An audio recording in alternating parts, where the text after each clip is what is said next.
Hello guys, today I'm going to show you how to fix your Directv stream remote control.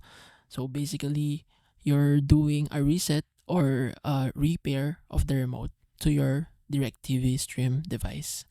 So first of all is to press and hold the dash and apps button, which is here on the bottom row of the remote beside the zero number. So this dash and the diamond icon right here.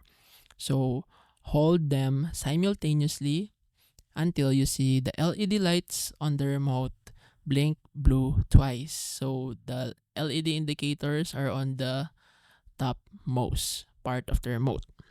Now, after you have seen it blink blue twice, restart your DirecTV stream device by pressing and releasing the red button on the side of the device.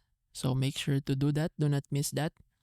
And then now point the remote at your DirecTV stream device and press the fast forward and rewind buttons simultaneously.